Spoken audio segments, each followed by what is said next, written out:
take a look at forageables that grow in and near forests. We'll be covering some toxic plants as well, since when foraging near water there are some plants one must be certain to avoid. When foraging, as a general rule, anything that is bright and colorful should be approached with caution. This lovely lupin here provides an excellent example. This plant is ubiquitous in maritime Canada and is often found along hedges, between meadows, at the edges of forest, and along the sides of highways and dirt roads. It is an attractive flower that's easily distinguished with its cone of purple, lavender, pink, and white flowers that emerge from cones that look not too unlike corn cobs when they're younger. It also has distinctive leaves that are roughly the size and shape of a hand, made of lanceolate leaflets. The flowers always emerge, one cone per stem. The stems are hollow, and the leaves emerge from nodes that divide off randomly from the central stem. The lupin, as beautiful as it is, provides an excellent example of a plant that must not be foraged, for it is toxic. Foragers are often advised to avoid plants in the Opiaceae family, otherwise known as the wild parsnip family, and with good reason. Some of the deadliest plants in the world are in the Opiaceae family. Shown in this image is one of those plants, which is appearing all over Nova Scotia. It's considered an invasive. This is Angelica sylvestris. It hails originally from Europe and has some food value, though it's not wanted for a number of reasons, one of which is contact with the sap. The sap is photoreactive. If a person contacts the sap and then comes into contact with sunlight, the sap and sunlight can react on the skin to lead to some painful burn-like reactions, even worse than one might see with poison oak and poison ivy. Amazingly, despite that, the Angelica sylvestris has some food value. However, there are some very poisonous Angelica plants. As a rule, I stay away from plants in the Opiaceae family because they can be pretty difficult to tell one from another, though there are some exceptions, and one of those exceptions is the wild carrot. It's not really difficult to distinguish the wild carrot from them. There is a myth in the foraging community that wild carrots should be avoided as they can easily be confused, but in truth it's fairly hard to confuse wild carrots from the rest, as the ways to distinguish wild carrots from the rest of the members of the Opiaceae family are pretty straightforward.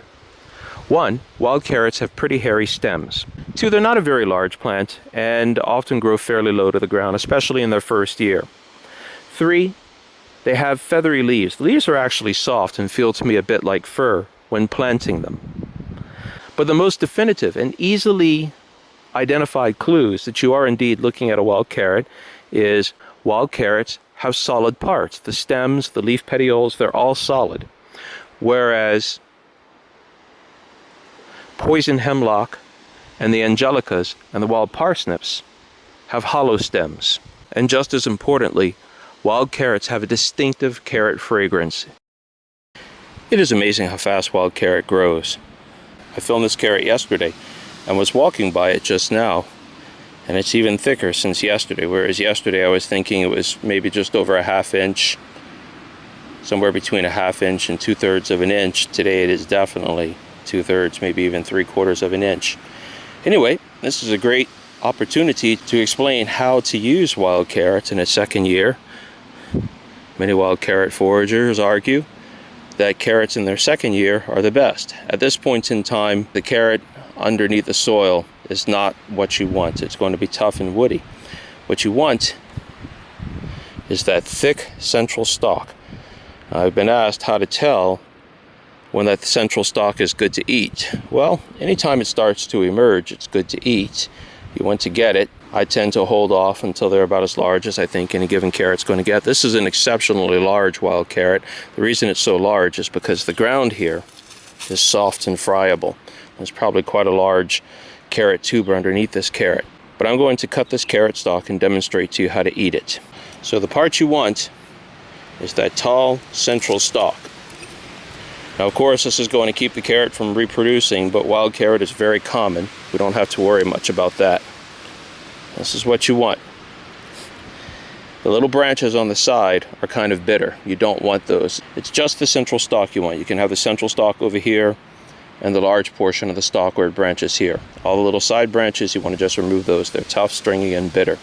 The branches are easily removed simply by breaking them off. Then we have to take a very sharp knife and carefully peel away the tough outer skin and the fuzz. But it's not as difficult as all that. Properly peeling the wild carrot stalk requires that your knife be very sharp, because the outer skin, though it's kind of tough and covered with that fur and stringy, is no thicker than a sheet of paper. And if you cut deeper than that, you're wasting the valuable and tasty carrot flesh underneath. So I've already cleaned up this whole stalk from that joint up to that joint and then up to this joint.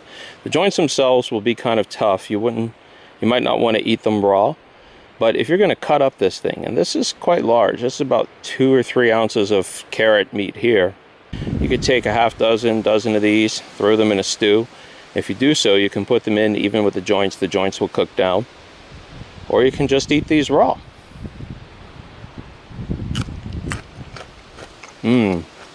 These have a lovely flavor. They taste very much like the carrot tuber, except you don't have to worry about the dirt and the grit. This is the gash I inflicted on myself yesterday while out foraging. It wasn't intended. I simply slipped up when I should have been a little bit more cautious while harvesting some Oxeye daisy. It's about 2/3 of an inch long. It looked long. Yesterday I was thinking it was about an inch, but that was because of all the blood. It was very bloody. And it went almost all the way through to the bone. As you can see, today, it's fully dried. The blood is all stopped. I do need to properly wash it, but I left it alone for the sake of this video so far. But the wound is fully dried and fully sealed. In fact, while I'm not a medic, I would say this wound is about 2 days along in terms of healing. And I attribute that entirely to having put crushed plantain onto the wound. And then yarrow. Yarrow stops the bleeding, but plantain is a powerful antimicrobial.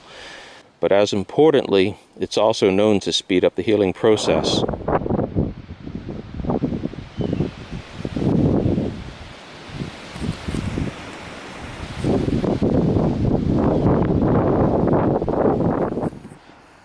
The humble and ubiquitous lilac tree can be found in many yards and beside walkways throughout villages. It also easily goes feral and can often be found in the forests, usually growing along the edges or along hedges. There are many growing throughout the forest and all throughout our land, and some that have gone feral into the meadows. Lilac offers a sweet fragrance that's much like lavender, and it can be used to make homemade tonics, potions, salves, and soaps. However, in my opinion, the best use for lilac is making lilac water. As a rule, the darker the coloration of the lilac blossom, the stronger the flavor of the lilac water. This is lilac water. To make it, clip clusters of lilac blossoms and set those in the sun indoors. This will encourage any vermin that may have occupied the blossoms to vacate. Leave them there for a couple of hours. Then take the blossoms. Then simply fill 1 or 2 quart jars with water and add the cymes. I suggest adding 2 or even 3 cymes per quart. Set the jars outside in the sun for 3 to 4 hours. My wife Daphne likes to turn the jars upside down to maximize the exposure of the water to the sun. As the blossoms bequeath their flavor into the water will become cloudy. There is nothing wrong with the water, it's fit to drink like that. After 3 to 4 hours, remove the blossoms, strain the water to catch any little odd bits from the blossoms that may have been left behind. If you made 1 quart of lilac water in a jar, add another quart to balance out the flavor, and then sweeten to taste. The flavor is much like flower nectar. The Oxeye daisy is not really a forest edible, but one will often find it growing in shady hedges and right along the edges of forest. And it's one that everybody should know because every part of it is edible, and pretty good actually. In most of my foraging classes, the Oxeye daisy is one of the favorite vegetables that I introduce to anybody in my class. The leaves have a pleasant taste. It varies from somewhat sweet and radishy to carroty / tarragon flavored. I find that when you find the rosettes that are down on the ground with the big leaves, that's where you're going to get the sweet and radishy. And when you pick the thinner, smaller leaves off the stems, that's where you're going to get the carroty / tarragon. It's a useful plant of forest edges for every forager to know. Good emergency food, not much in the way of calories, but good nutrition. Like I said, almost every part of this plant is edible. We use the leaves a lot in making salads. We pick the leaves off the stems for the tarragon flavor and put them in scrambled eggs or beans. And when the blossoms open up, I've heard that some people pickle them. We haven't yet tried it. We're always so busy every year experimenting with so many wild foods, plus raising our own gardens and making our cheeses and such. It sounds like a great idea. I'll have to give it a try this year. I'll let everybody know how that goes. For those interested in plant taxonomy, the Oxeye daisy is in the aster family. Unfortunately, while hiking down to the icy river at the base of the valley, I stumbled upon a 200-foot-long green maple snake, otherwise known as the rarely sighted and always terrifying Wendigo. I dropped the camera and spent the next half hour running. Like the Oxeye daisy, mint is not a plant that I would strictly call forest forage. However, it does love water, either growing right in it if it's aquatic mint, which is unusual, though I have a fair bit of it on my homestead, or it's going to grow nearby if it's most any other kind of mint. That being the case, mint is just as likely to be found in the forest as the meadows. Streams and ponds will create breaks in the forest, allowing the mint to get enough light to thrive. Here this aquatic mint is doing quite well in this brook under substantial shade. I harvest a lot of aquatic mint every year, and the stuff gets pretty big. I usually wait till it's about 3 feet tall to maximize the harvest. The mint is just as intense when it's full grown as when it's young and less than a foot like it is here.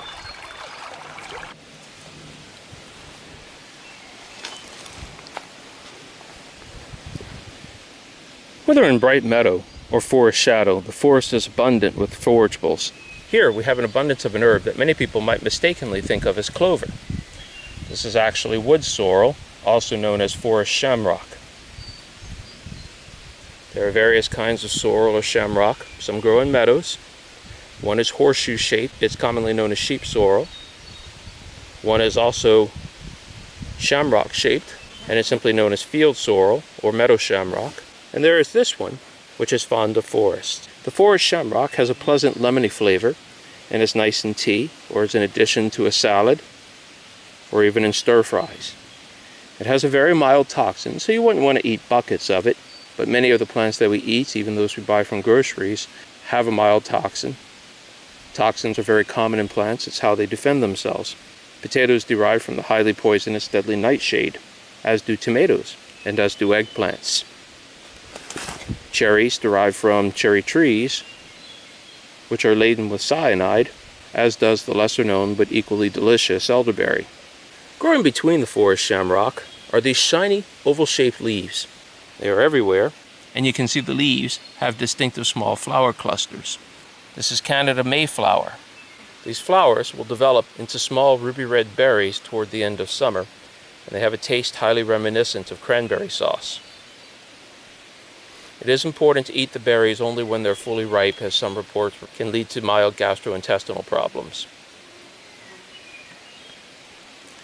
None of the plants is known to be toxic, and I have read reports that the rest of the plants is edible.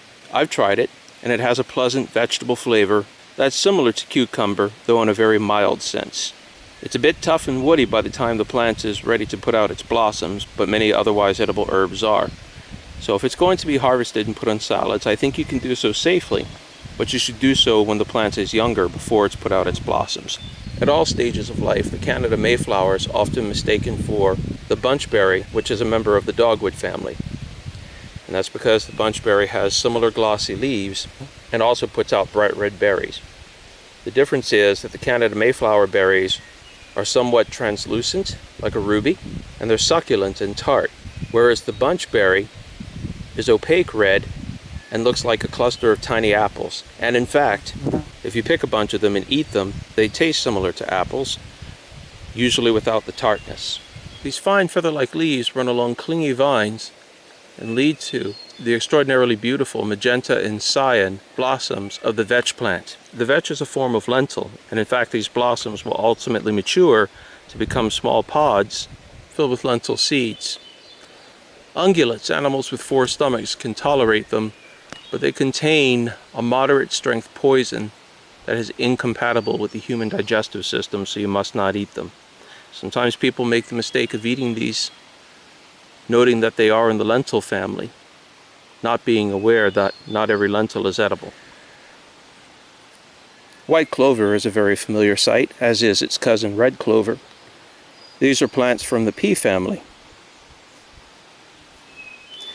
At any given time of the year, the clover usually has something to offer human foragers. When it's very young, the tender new greens can be stir-fried in any number of recipes, and they're quite nice. One mustn't have too much clover all at one time, as it does contain a mild toxin that does not break down in heat, but you'd have to have an awful lot for it to make a difference.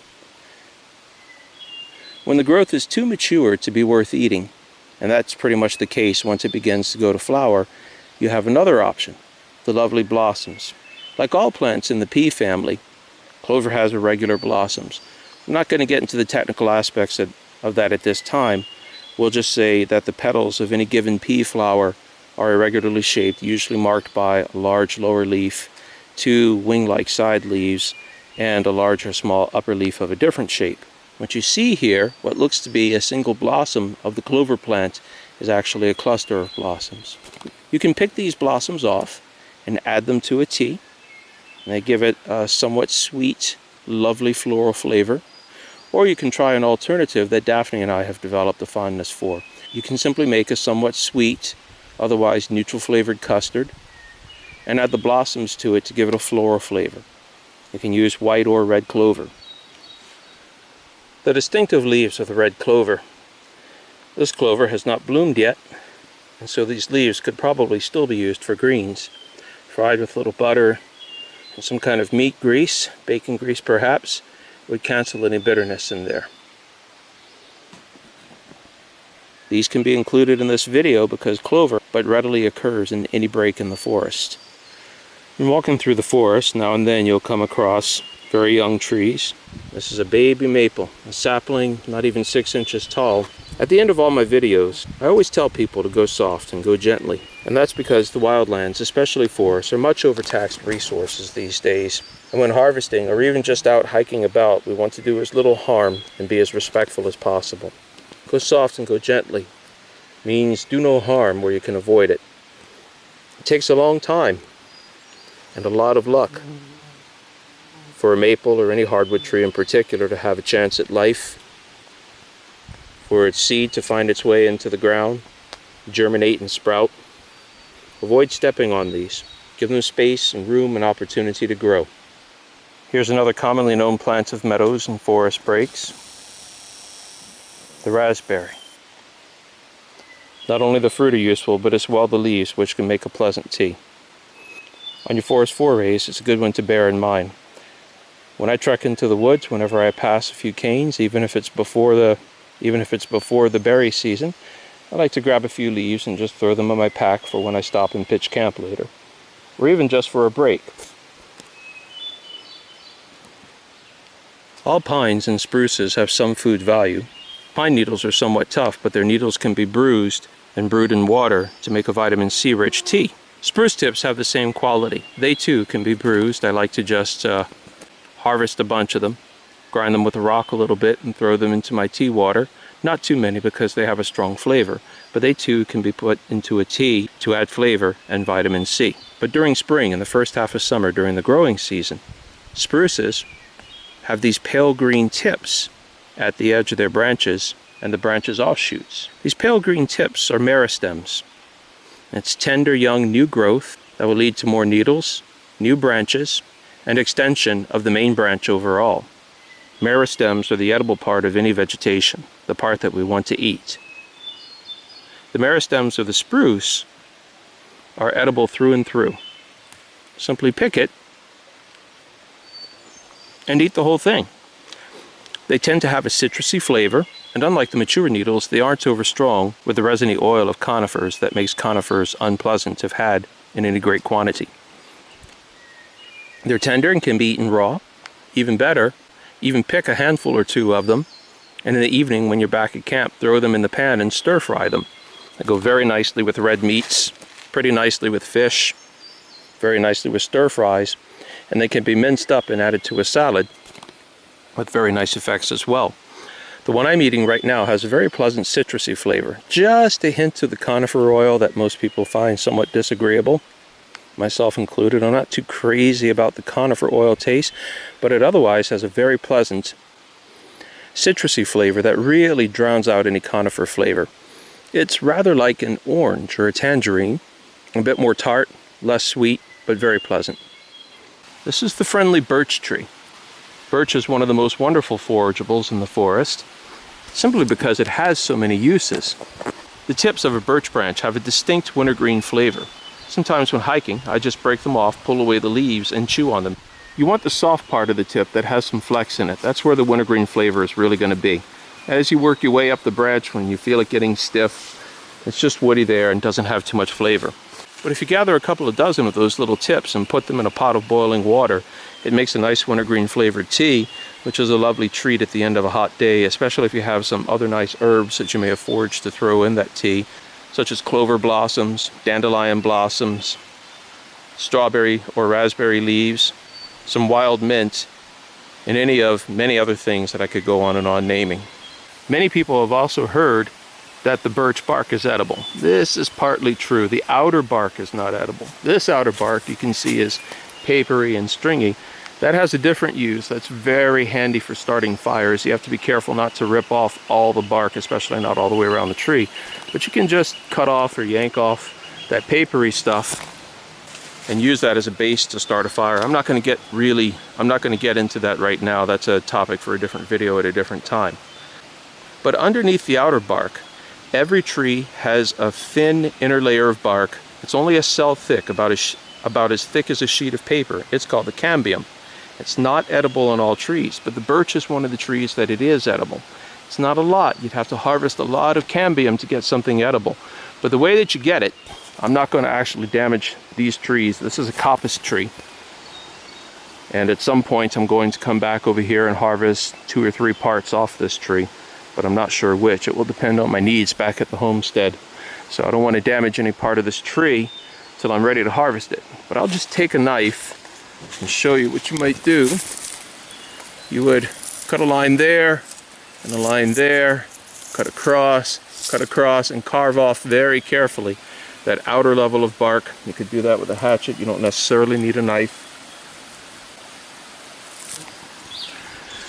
Underneath it is a paper thin bark, and you would take your knife and you would just carefully scrape that away. You can tell that bark because it will peel. It's wet and it's flexible. You scrape that away, and you can eat that raw. If you want to improve the flavor, you can take it back to your camp and grill it in a cast iron pan with a little oil, and that benefits the flavor. It'll make it crispy. It's kind of like a potato chip. You can also do this with any pine or any spruce. There are some other trees that you can do that with. There are certain trees you must not do that with.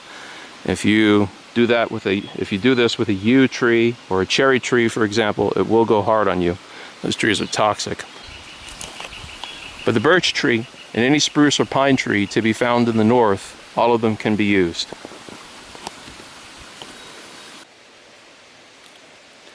I'm at base camp 1 of our bushcraft school, and I've just finished setting aside some small logs, just a few of them.